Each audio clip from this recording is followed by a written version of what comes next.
Estamos viendo la segunda carta de Pedro. Estamos en el capítulo 1. Hoy vamos a ver solo el versículo 3. El tema, el divino poder de Dios. El divino poder de Dios. La semana pasada iniciamos con la segunda carta del apóstol Pedro. Vimos que es dirigida a las mismas iglesias de la primera carta. Dijimos que son 5 provincias: el Ponto, Galacia, Capadocia, Asia y Bitinia. Vimos la introducción y nos enfocamos en 3 puntos. El autor, que es el apóstol Pedro; los destinatarios, que son los mismos de la primera carta, que es Asia Menor, las iglesias de Asia Menor; y vimos la gran bendición de la gracia y la paz. Entonces nos enfocamos en esos 2 primeros versículos del capítulo 1. Hoy vamos a ver el versículo 3 solamente, donde el apóstol Pedro se enfoca en este divino poder, el poder de Dios. Así que vamos a nuestro texto, segunda carta del apóstol Pedro, capítulo 1, versículo 3. Dice: como todas las cosas que pertenecen a la vida y a la piedad nos han sido dadas por su divino poder, mediante el conocimiento de aquel que nos llamó por su gloria y excelencia. Repito, como todas las cosas que pertenecen a la vida y a la piedad nos han sido dadas por su divino poder, mediante el conocimiento de aquel que nos llamó por su gloria y excelencia. Este es nuestro texto de hoy. Entonces tenemos que recordar siempre es importante recordar que cada apóstol, en este caso el apóstol Pedro, en sus cartas es dirigido por el Espíritu Santo, que es Dios, la tercera persona de la Trinidad.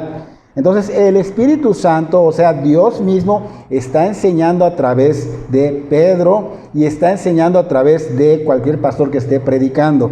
Así que tenemos que darle importancia de vida, respeto a la palabra. No estamos hablando que sea el respeto para la persona que habla, sino para la palabra, ¿ok? Aunque también la persona debe ser respetada, pero debemos respetar porque es Dios hablando.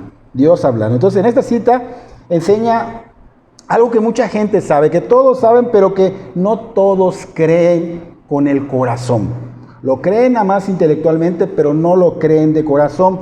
Y es esto que dice Pedro acá, que todas las cosas provienen de Dios, vienen del poder divino de Dios. El poder de Dios nos ha dado todo. Y aquí en esa cita se refiere específicamente a ciertas cosas que vamos a ir viendo. Por ejemplo, Pedro está diciendo que todo lo que pertenece a la vida y a la piedad, Dios nos los da por su poder, pero no está hablando de la vida natural. Aunque en la vida natural Dios es quien provee todo, ¿no? Pero aquí se está enfocando el apóstol Pedro en la vida espiritual y a la piedad, ¿ok? Así que el poder divino de Dios da todo esto. ¿Por qué? ¿Porque lo merecemos? No. Porque a Dios le plació, porque es Dios y Él tiene poder para hacerlo y no puede provenir de otra fuente. No puede provenir de otra fuente. Es el único Dios omnipotente que hay. No hay otro, no puede venir de otro. Entonces Dios todo lo puede. Y a través de su divino poder es que podemos obtener todo. Hemos visto en toda la Biblia, desde Génesis hasta Apocalipsis, que Dios es omnipotente, que significa todopoderoso. ¿Ok? Y nos enfocaremos en esto primero para que podamos entender el mensaje que Dios tiene para nosotros. Entonces Dios tenemos que comprender, tenemos que entenderlo, y no solo entenderlo, sino bajarlo a nuestro corazón. Por ejemplo, las alabanzas, wow, nos dicen Dios es todopoderoso y magnífico, o sea, su magnificencia, su santidad, todo, pero no podemos entenderlo correctamente hasta que podamos entender el grado de nuestra condenación, de donde nos rescató, para que podamos entender que Dios es, wow, todopoderoso, amoroso, misericordioso, ¿no? Así que tenemos que entender ahorita que Dios es real. Dios es real, Dios es un Dios omnipotente y que su omnipotencia está por encima de nuestro nivel de comprensión. A veces no podemos comprenderlo todo. Solo podemos comprender ciertas cosas porque Dios las ha revelado a través de su palabra. Pero no podemos comprender en su totalidad porque es algo tan incomprensible que somos seres limitados. Pero podemos comprender lo que Dios ha querido que comprendamos. Y parte de ello que Dios ha revelado es que Dios creó el universo entero. Ese universo tan vasto, visible, pero también creó universos alternos, o sea, invisibles. Por ejemplo, hay seres celestiales en esos universos, que son los ángeles que están al servicio de Dios y Dios los pone también para ayudarnos. ¿Ok? Entonces la Tierra, este planeta Tierra donde vivimos, lo creó con todo lo que hay en él. Dios crea al ser humano porque mucha gente erróneamente piensa que el ser humano vino de una explosión, no vino de un Big Bang, no vino de una explosión, no vino de una variación animal que le llaman la evolución. No, Dios creó al hombre y creó varón y mujer y lo hizo perfecto y lo hizo en 6 días. Así que Dios es omnipotente, todopoderoso, no hay nada imposible para él, pero no falta quien diga Dios no lo creó todo. Dios no lo creó todo, el hombre es el que ha creado muchas cosas, que si plantas de electricidad, que si plantas de luz, casas, edificios, que si plataformas, que si aviones, naves espaciales que van a la luna, van a Marte, etcétera, etcétera, etcétera. Y es verdad que el hombre ha creado estas cosas, pero debemos entender que es de Dios. ¿Por qué es de Dios? Porque Dios creó la materia de la nada. De la nada lo creó, materia prima que este ser humano aprovecha para hacer todo esto posible. Entonces todo es de Dios. Por ejemplo, Dios creó la tierra y en esta tierra hay rocas y de ahí se obtienen materiales de construcción como cemento, cal, polvo y todas esas canteras para hacer pisos. Y hay árboles donde sacan la madera y hay entre esas rocas hay minerales que se extraen o que se extrae petróleo. Entonces todas esas cosas pues Dios las creó y el ser humano las aprovecha y las utiliza para hacer todas estas cosas que mencionamos. Pero ¿quién creó la materia? El Señor. Isaías 40, vamos a estar allá en Isaías 40 un ratito, capítulo 40, versículo 12 en adelante. Es muy claro en este enfoque, en este tema, donde se presenta el divino poder de Dios. O sea, él habla muy claro, describe muy bien esta parte, ¿no? Isaías 40, 12 dice, ¿quién ha de alguna manera tenido en su mano los mares, los océanos, el agua? O sea, ¿quién ha puesto en su mano los océanos? Y luego dice, ¿quién ha medido, o sea, con su palmo, o sea, con sus dedos? ¿Quién ha medido con sus dedos? Dice Isaías en 40, 12. ¿Quién sabe cuánto pesa la tierra o los montes o las colinas? Y esas preguntas obviamente nos hacen pensar, en verdad, ¿quién lo sabe? Solo Dios. Dios solamente, porque Él es el creador. Este Dios de la Biblia, Él lo creó y nada hay imposible para Él. Es omnipotente y no solo es omnipotente, está en absoluto control de todo, aunque a veces parezca que no. Y esas palabras de Isaías, esas preguntas, pues muestran el divino poder y muestran también la soberanía y el control de Dios. Porque Dios es omnisciente, todo lo oye. Dios es omnipresente, todo lo ve y nada escapa de Él. Puede estar en cualquier lugar. Él gobierna todo, sol, luna, planetas, universo, galaxias, todo. La tierra está girando sobre su propio eje por su poder de Dios, ese divino poder. Entonces es algo que es increíble. ¿Qué significa increíble? Que no se cree, que es muy difícil de creer, pero que es cierto, que es verdad, porque Dios es soberano sobre todo. Por eso se llama Dios. Si no, no fuera Dios. De Dios viene todo, Él es todopoderoso, porque dice ya en el versículo 13, ¿quién ha de alguna manera instruido a Dios o lo ha corregido? ¿Quién le dio entendimiento? ¿Quién le da consejo? ¿Quién le enseñó a juzgar? ¿Quién le instruyó en la ciencia? ¿Quién le dio lecciones de sabiduría? ¿Quién? Dice Isaías, nadie, por eso es Dios. Versículo 15 en adelante, para Él las naciones son como una gota de agua, como un grano de arena. De hecho, eso vale un grano de arena. Dice, en el Líbano no hay animales suficientes para su holocausto o leña suficiente para ese holocausto. Todas las naciones son en su presencia como nada. Son como nada. Entonces dice Isaías, ¿con quién lo vas a comparar? Si no hay dioses igual a Él.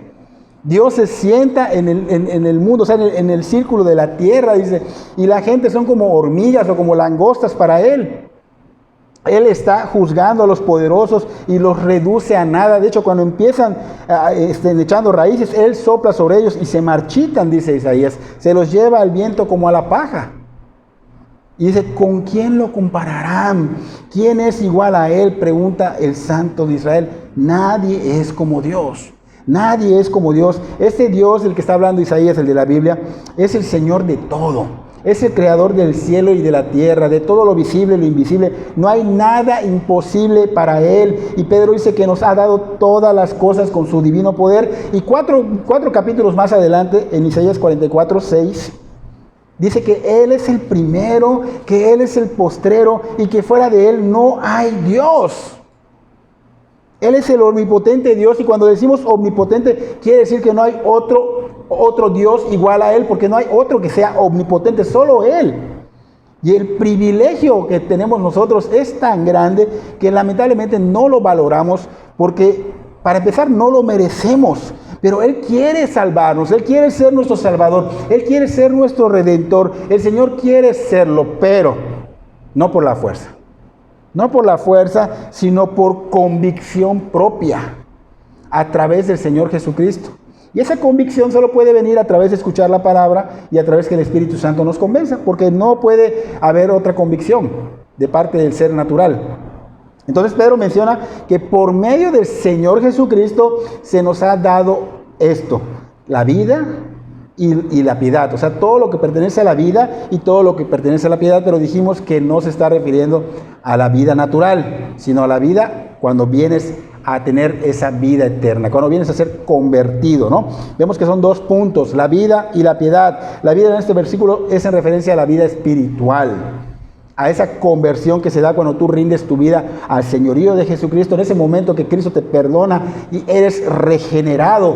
¿Por qué? Porque sucede algo sobrenatural, que es ese nuevo nacimiento. Regeneración, nacimiento en espíritu es lo mismo. Entonces ese es el enfoque al que Pedro nos quiere llevar. Y en el término de piedad es en referencia al proceso que viene a partir de haber sido regenerado, o sea, de haber nacido de nuevo en adelante. Ese es el proceso de la piedad. Y se evidencia en un crecimiento en las personas. No quedan como bebés espirituales, sino que hay un crecimiento tan notable que se ve a la imagen del Señor Jesucristo. Así que es necesario saber que esto solo puede ser posible en Cristo. En Cristo, porque nadie puede elegir, bueno, yo elijo ser creado en tal fecha. Yo elijo nacer en tal fecha. Yo elijo resucitar en tal fecha. No podemos hacerlo. Porque eso todo solo puede darse a través de Dios. Solo puede ser por medio de Cristo y solo puede darse a través de Dios. Entonces, si vamos al Evangelio de Juan, capítulo 3, versículo 3, podemos ver allá una referencia, ¿no? de esto. El Señor Jesucristo le está hablando a Nicodemo porque Nicodemo vino a preguntarle. Y el Señor Jesucristo le habla a Nicodemo y le dice, de cierto te digo, que el que no naciere de nuevo no puede ver el reino de Dios. Y mucha gente no entiende esto. Mucha gente no entiende esto. Fíjense, Nicodemo, un principal, un fariseo y maestro de Israel, le dice al Señor, ¿cómo puedo ya de viejo entrar a mi madre y nacer otra vez? Y el Señor le estaba hablando espiritualmente, se estaba refiriendo a un renacimiento, o sea, a nacer de nuevo en espíritu, que es lo mismo que la regeneración, y que solo se da a través del Espíritu. ¿Qué quiere decir esto? Que solo el Espíritu Santo lo da. Sin embargo, Nicodemo no lo entendía. Aún siendo un estudioso, aún siendo un maestro, un principal de las Escrituras, no lo entendía. Entonces el Señor le dice, el viento sopla de donde quiere. Allá sigue en Mateo 3, 4 y 3, 5, allá está. El viento sopla de donde quiere, por donde sea, o sea, está diciendo. Así que el nuevo nacimiento, el Espíritu Santo de Dios, o sea, el Espíritu Santo es quien lo sopla, con quien quiere. O sea, Él realiza esta regeneración. Él es quien da esta vida a la que se está refiriendo el apóstol Pedro en el versículo 3.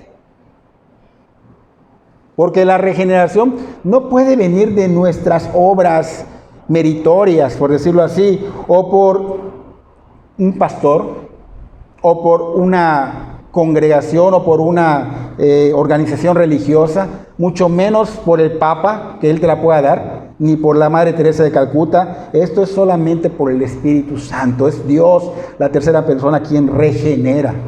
Así que si ya eres un regenerado, ya eres una nueva criatura en Cristo. Ya has nacido del Espíritu y es por el soplo que el Espíritu Santo da. Eres producto de su obra, pero no puede venir por nada más. Recuerden que el hombre, todo ser humano acá en la tierra es una herramienta. Nadie puede hacer la obra en ti, no. Yo soy una herramienta que está hablando la palabra y el Espíritu Santo es el que hace convencimiento para hacer su obra regeneradora. ¿Sí? Entonces, por esa poderosísima razón, el apóstol Pedro está diciendo que todas estas cosas han sido dadas por el poder divino de Dios. Por eso el Señor Jesucristo da una referencia que es muy diferente, se ve muy rara, pero es una referencia en Mateo capítulo 26, versículo 28. Mateo 26, 28. Dice, porque esto es mi sangre del nuevo pacto, que por mucho es derramada para remisión de los pecados.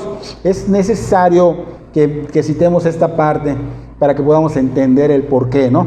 Entonces, aquí estamos mencionando el antiguo pacto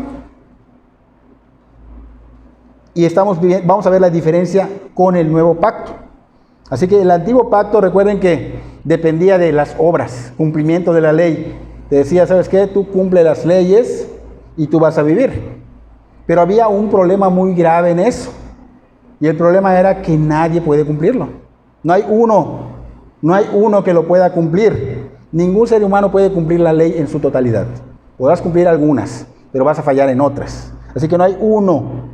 Por eso era necesario que viniera Cristo, porque no hay quien cumpla la ley, porque es imposible no fallar en cumplirla. Santiago capítulo 2, versículo 10 dice que cualquiera que guarda toda la ley, pero tropieza en un punto, se ha hecho culpable de todos. Entonces no se puede. Por esa razón tenía que venir el Señor Jesucristo, la segunda persona de la Trinidad, tenía que venir, y aunque fue enviado, Él voluntariamente vino y dijo, yo doy mi vida por los demás. Yo doy mi vida por los demás. Y ese los demás es en referencia a los que se arrepienten de corazón, porque muchos cuando escuchan yo doy mi vida por los demás, mira, yo soy salvo sin arrepentirme. O sea, mucha gente anda por allá que conocemos que cree que si muere va al cielo, pero si no se ha arrepentido. Entonces cuando dice el Señor, yo doy mi vida por los demás, se está refiriendo a esas personas que se arrepienten de corazón, que creen, que rinden su vida al señorío de Jesucristo, y estas son ovejas de Cristo. Por eso en el Evangelio de Juan capítulo 10, versículo 11, dice, el buen pastor su vida da por las ovejas. No está diciendo cabritos. Los cabritos son los rebeldes, los que no les interesa el evangelio, los que, de hecho, hay en la iglesia cabritos. Lo mencionamos el jueves en el llamado de advertencia. Hay en la iglesia cabritos que nada más escuchan pero ignoran. Entonces, estos cabritos son rebeldes, no siguen, de alguna manera no rinden su vida y siguen en sus pecados, en sus delitos y pecados. Entonces, el versículo 15 de Juan 10, el Señor Jesucristo dice, pongo mi vida por las ovejas. O sea, aquí estamos otra vez enfatizando. Así que estamos viendo que Él pone su vida por las ovejas. Quiere decir que en su totalidad, el nuevo pacto es del Señor Jesucristo. O sea, Él lo hace posible, no depende de nada del hombre, sino yo pongo mi vida por ellos, yo lo puedo hacer, solo su obra lo puede hacer, no el hombre. Y para poder darle más peso a esto, Gálatas capítulo 2, versículo 16, dice, sabiendo que el hombre no es justificado por las obras de la ley, sino por la fe de Jesucristo. Y aquí Pablo explica, nosotros también hemos creído, para que entiendas cómo es, hemos creído en Cristo para ser justificados por la fe de Cristo y no por las obras de la ley, por cuanto por las obras de la ley nadie será justificado. Entonces el hombre por sus obras no puede realmente ser justificado. Es imposible que se salve por obras o por ser generoso, ni por alguien que lo mencione. Es el Espíritu Santo que hace la obra, es Cristo quien hace la obra, porque la salvación no depende de nosotros. no depende de las buenas obras, no depende de alguien más, sino que del poder divino de Dios. ¿Ok? Entonces, por la obra de Cristo, obrando en el hombre arrepentido, es que podemos recibir la vida. Toda esa vida que dice, todo lo que involucra la vida, dice Pedro, ¿no? Jeremías capítulo 31, versículo 33. Esta en referencia nos va a ayudar a entenderlo mejor. Dice, daré mi ley en su mente y la escribiré en su corazón. Y yo seré a ellos por Dios y ellos me serán por pueblo, dice el Señor. Nosotros, acá no se dice que nosotros lo hacemos. Nosotros no podemos cumplir ni escribir la ley en nuestros corazones. Acá dice que Él va a dar la ley en la mente y la va a escribir en el corazón. Es Él. Solo el Señor puede. Él lo prometió acá. Es una profecía y se cumple. Es cumplida en Cristo. Es cumplida en Cristo. Entonces, Dios hace la obra total. Él nos da un nuevo corazón. Y no se refiere a ese músculo que bombea sangre, sino a ese corazón intangible que involucra la voluntad, la conciencia, los pensamientos, las emociones. Ese corazón Él nos da uno nuevo. Y ese corazón nuevo va a estar enfocado en Él y en su gloria. Y en ese corazón va a estar escrita la ley porque Él lo hizo de manera sobrenatural. Esto es lo que debemos entender. Esto es crucial saberlo. No podemos hacerlo nosotros, sino Él. Entonces, la regeneración o el nuevo nacimiento, entendemos que solo puede venir de Dios. Solo viene de Dios. Solo Él lo hace posible. Solo Él lo da. Pero si hay un arrepentimiento y fe. ¿Saben? Entonces, ¿qué va a pasar a futuro? A futuro Dios, ya que eres de Cristo, Dios te va a dar cuerpos preparados para poder estar ante su santidad y ante su gloria. Por eso el apóstol Pablo en la carta a los Romanos capítulo 8 versículo 11 lo menciona. Dice, el Espíritu de Dios quien levantó a Jesús de los muertos vive en ustedes. O sea, ya fueron salvos, vive en ustedes. Y así como Dios levantó a Cristo de los muertos, Él dará vida a sus cuerpos mortales mediante el mismo Espíritu quien vive en ustedes. O sea que Él es quien nos va a dar esos cuerpos preparados para estar ante Él. Entonces, esta vida que ya es un hecho porque ya eres de Cristo, si te arrepentiste, si creíste, dice que viene por el poder divino de Dios, pero dice Pedro que produce piedad. Produce piedad. Y la piedad que aquí menciona Pedro hace referencia a la santificación, a la santidad. Ahora, no confundamos esa santidad o esa santificación que viene en el preciso momento en que tú te conviertes. Porque cuando tú te conviertes eres santo, eres apartado. Tampoco confundamos que es la glorificación, que es cuando viene el Señor y te va a dar esos nuevos cuerpos, porque te va a dar esa glorificación, o sea, te va a dar la santidad final. ¿Ok? No lo confundamos con eso. ¿Esto quiere decir que hay tres clases de santificación? Podríamos decir que sí. Podríamos decir que son tres. ¿Ok? Entonces estamos viendo Pablo en la carta a los Romanos capítulo 8, versículo 29 y 30. Estamos allá en el 8, ¿no? Solo que brincamos al 29 y 30. Dice que Pablo dice que hemos sido predestinados, llamados, justificados y glorificados. O sea, ¿quién hizo la obra? ¿Nosotros? No, el Señor. Estamos viendo que Él ya hizo esta obra en nosotros. Nos predestinó, nos llamó, nos justificó y ya nos glorificó. Pero si todavía no ha llegado el momento, bueno, pero a futuro es un hecho que lo va a hacer. Va a suceder. Y esto muestra que nosotros no podemos sin Dios. Esa santidad intermedia, porque ya hablamos de la santidad que te da cuando tú eres regenerado y la santidad final, esa santidad intermedia, no podemos si no es Dios quien nos ha regenerado. Es muy necesario entender que se da porque Dios ya nos regeneró, o sea, ya mora en nosotros. Ya nos ha dado ese corazón y Él nos da, dice Pablo, el querer como el hacer de su buena voluntad. Debemos practicar esa santidad. Dice, ocúpate de tu salvación con temor y temblor. En Filipenses 2, 11 creo que es, 11 o 12 por ahí. ¿Ya está? Él dice, ocúpate de tu salvación con temor y temblor. No está diciendo busca tu salvación, no, porque esa se da cuando te arrepientes, es por gracia.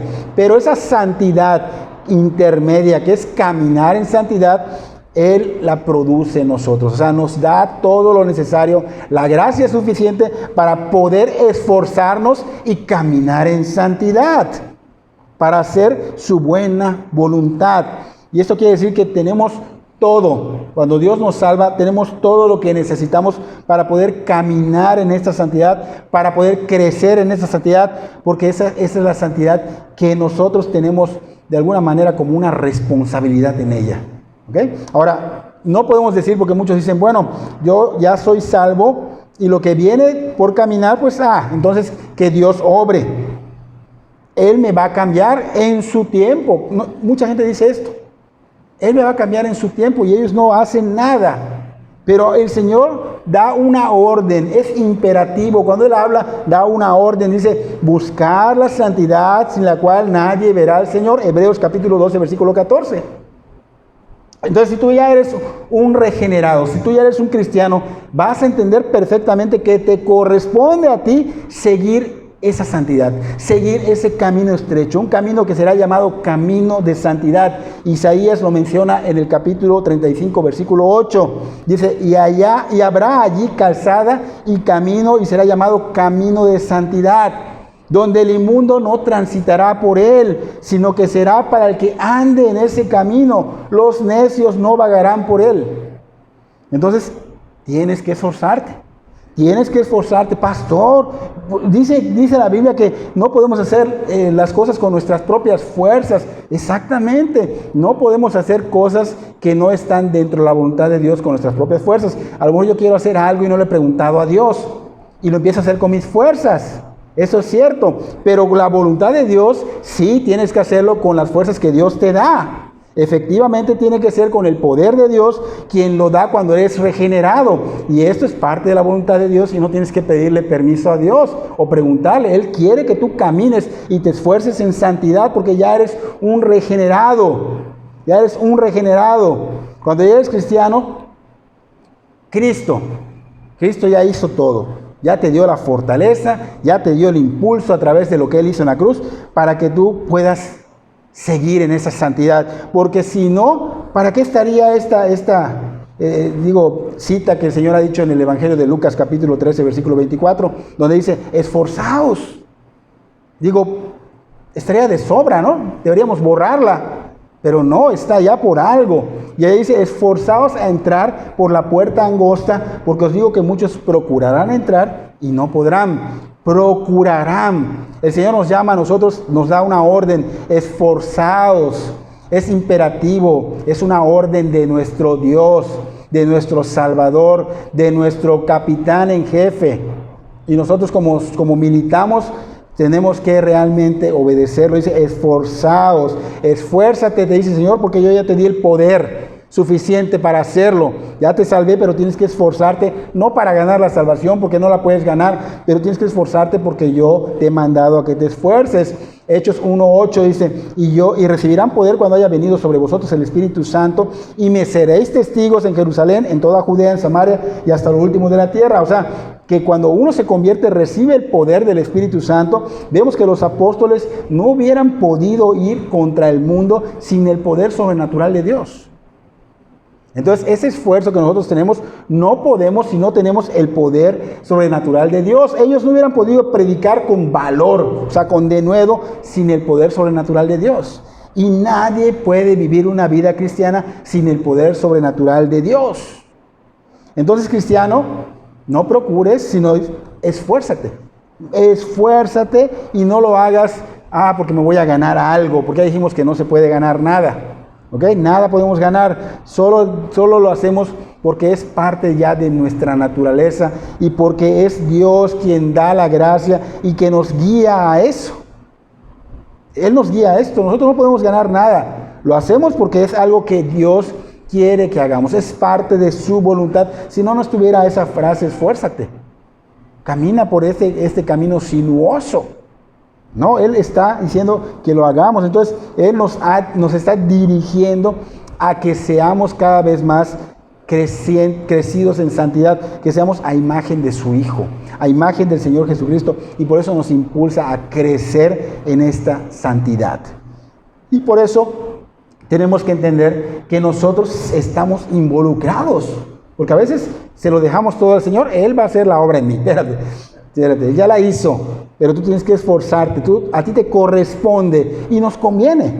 A ti te corresponde y mientras vivas, porque ya que mueras no tiene caso, pero mientras vivas terrenalmente y mientras el Señor Jesucristo no haga su llegada, tendremos que batallar, tendremos que esforzarnos, como si fuera de vida o muerte. Es por eso que cuando el Espíritu Santo nos regenera, comenzamos una nueva vida en obediencia a Dios. Y como dice Pedro, es por su divino poder que podemos llevar esa vida. Es por su divino poder de Dios. Aunque como cristianos aún resbalamos, pecamos, pero el cristiano se levanta. No sigue, se levanta y vuelve a transitar por el camino de santidad. Porque surge la pregunta constantemente, ¿por qué pecamos siendo cristianos o regenerados? Es lo mismo. Porque aún tenemos una naturaleza en Adán.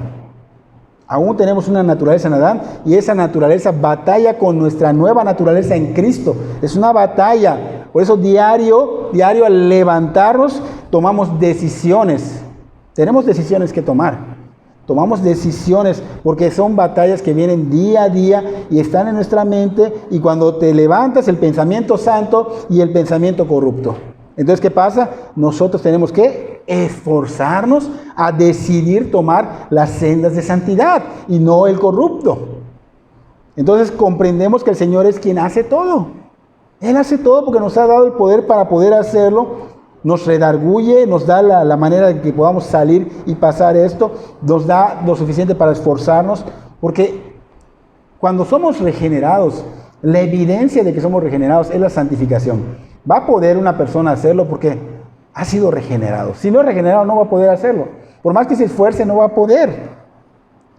Entonces, Ezequiel capítulo 36, versículo 27, dice, y pondré dentro de vosotros mi espíritu, y haré que andéis en mis estatutos. O sea, Él está poniendo el Espíritu.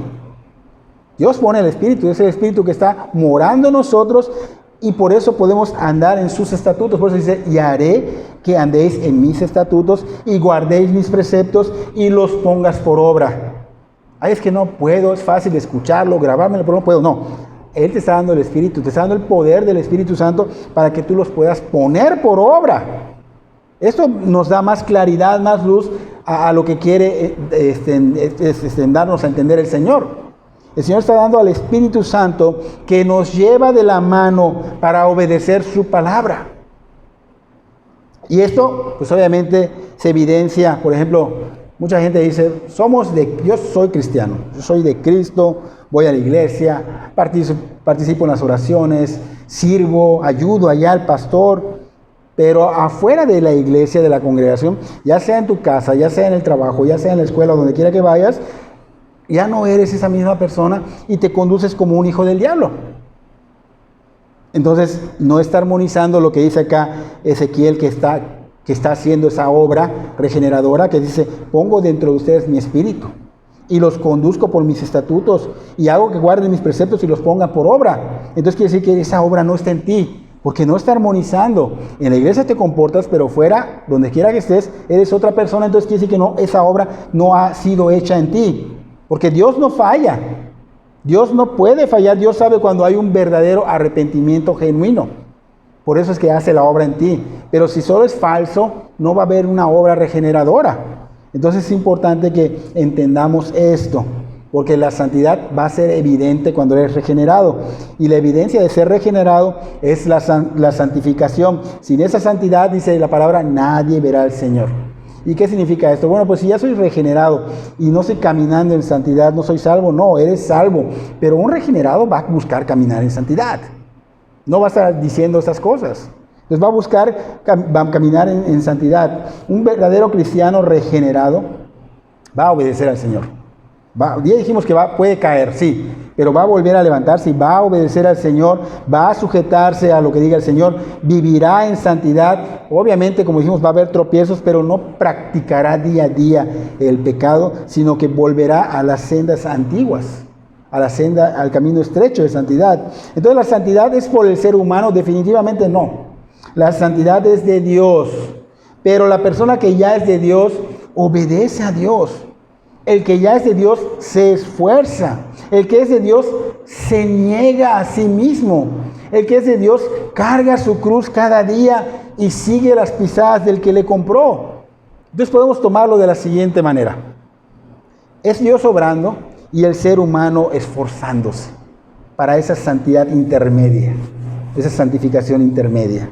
¿Ok?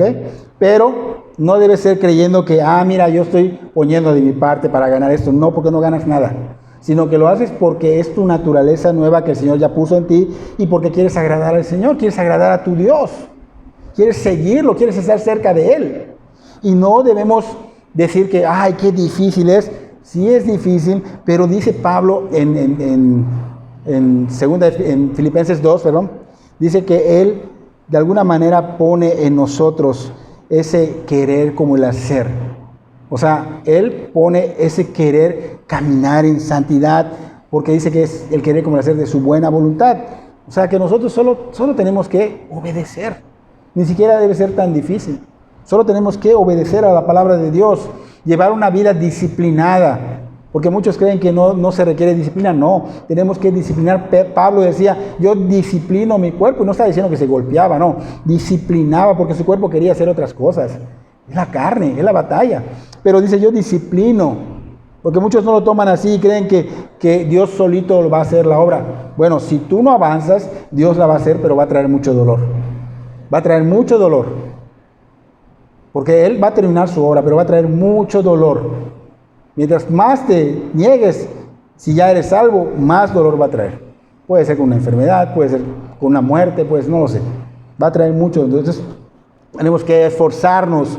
Debemos buscar y de veras creer esto que estamos hablando, porque como dice la palabra, tenemos que caminar en santidad sin la cual nadie verá al Señor. Y como iglesia debemos ayudarnos unos a otros.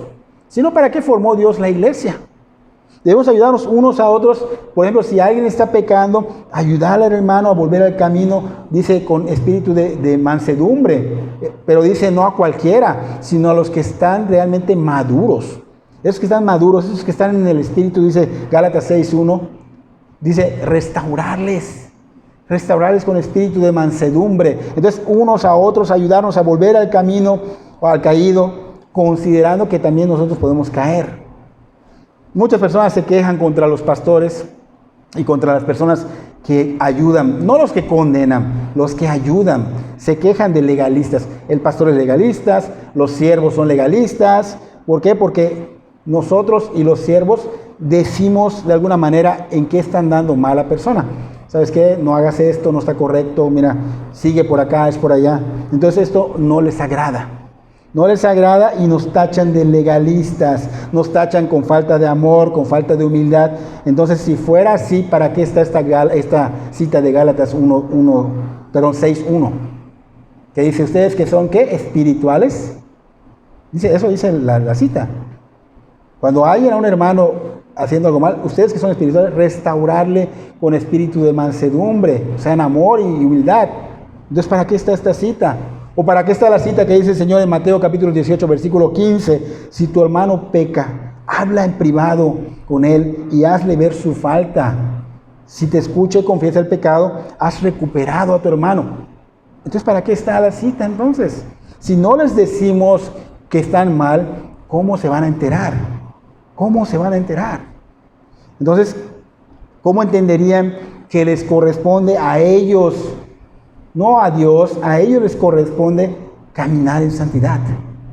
Caminar en santidad, caminar en obediencia.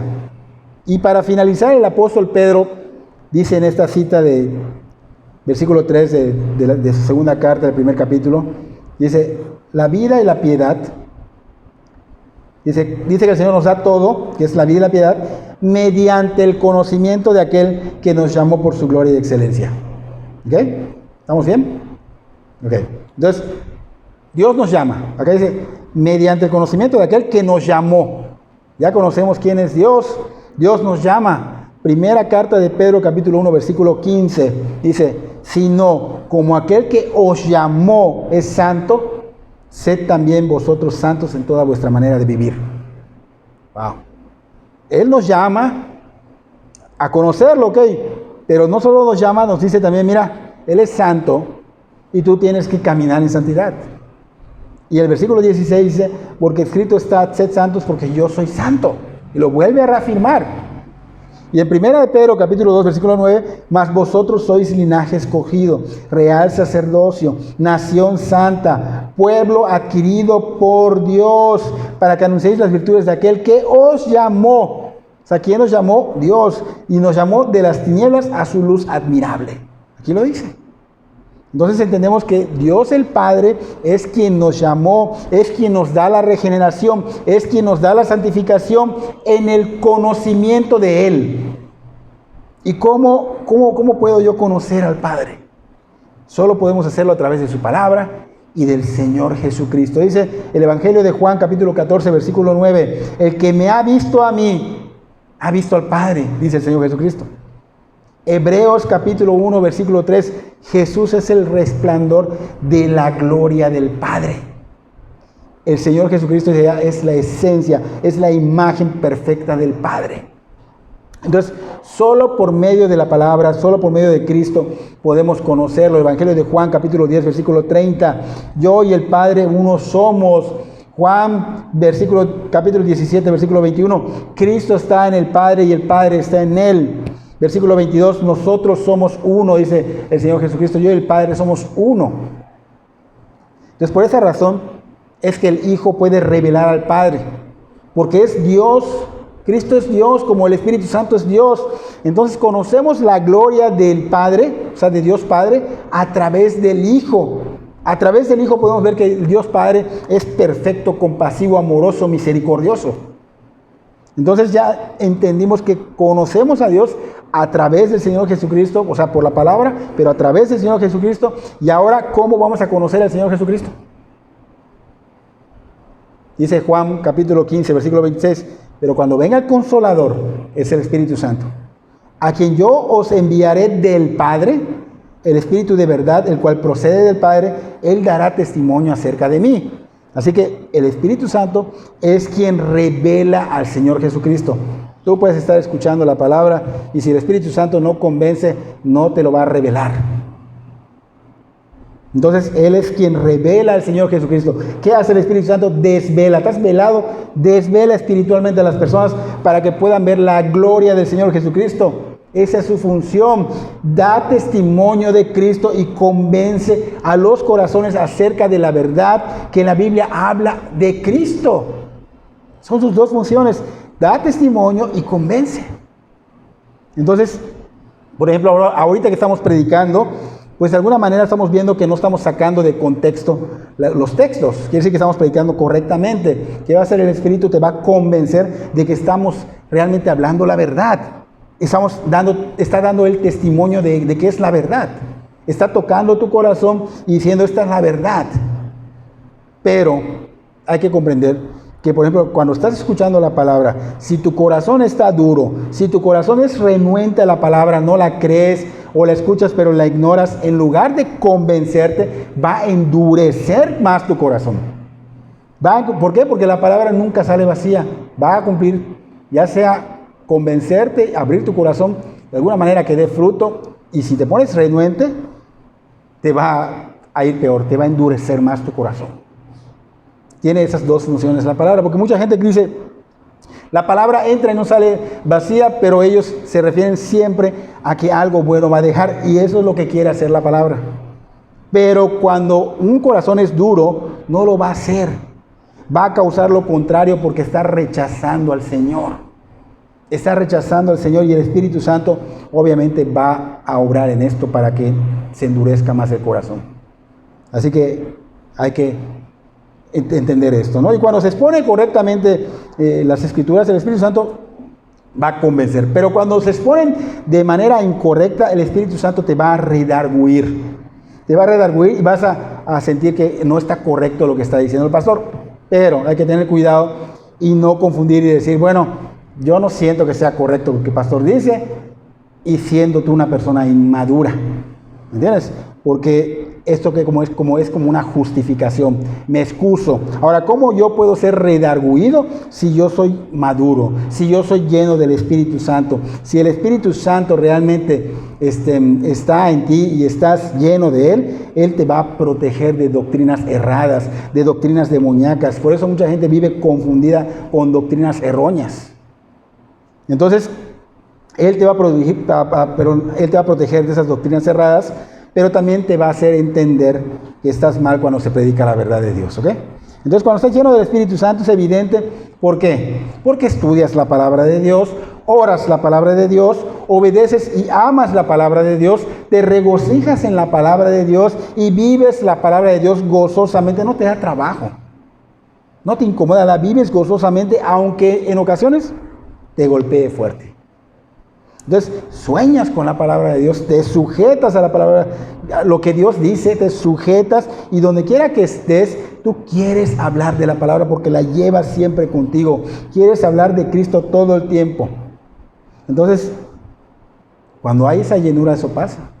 Entonces, conocemos a Dios Padre por medio de la palabra de Dios, de Cristo, pero también tenemos que entender lo que lo conocemos en la comunidad. O sea, en la unidad, en la iglesia, en la congregación, porque muchos creen que, bueno, yo y Dios y lo demás no me importa, yo no me congrego, pero Dios no solo nos encuentra en nuestra soledad, también nos encuentra en la unidad. Por eso el Señor dice que sean uno, nos llama a ser unidos. Por eso puso congregaciones, Él dice que no dejen de congregarse, porque el día de su venida está cerca. Entonces nos encuentra también en familia, unidos, allá nos encuentra, es importante. Entonces el apóstol Pedro termina diciendo que es por la gloria y excelencia, dice allá, por su gloria y excelencia que fuimos llamados. O sea, quiere decir esto, que su misma gloria, su misma excelencia motivan al Señor, es su naturaleza, motivan al Señor a llamarnos. Así que si somos ya cristianos, es porque su gloria y excelencia lo motivó a llamarnos. Es por su gloria y excelencia que nosotros estamos cautivados por Cristo. Es por su gloria y excelencia que nosotros somos salvos. Y a Él debemos dar toda esa gloria y debe ser con excelencia. Eso que se dice después no es lo que significa, ¿no? Pero realmente a Él debemos dar la gloria y con excelencia. Es un Dios de excelencia. Entonces, cuando hacemos las cosas para Dios deben ser con excelencia. Con excelencia. Ahora, para las personas que no conocen al Señor y no tienen todas estas bendiciones, fíjate, todas las cosas que Dios da por la vida, esa vida espiritual, esa vida de piedad, las da por su divino poder. Y para las personas que no conocen al Señor, pues es el día. Es el día. Mañana no sabemos si vamos a despertar. Mañana no sabemos si vamos a tener un accidente. Mañana no sabemos si nos va a dar COVID o otra cosa. Entonces es el día, buscar, tocar, llamar, buscar al Señor mientras pueda ser hallado. Él quiere hacer la obra en ti.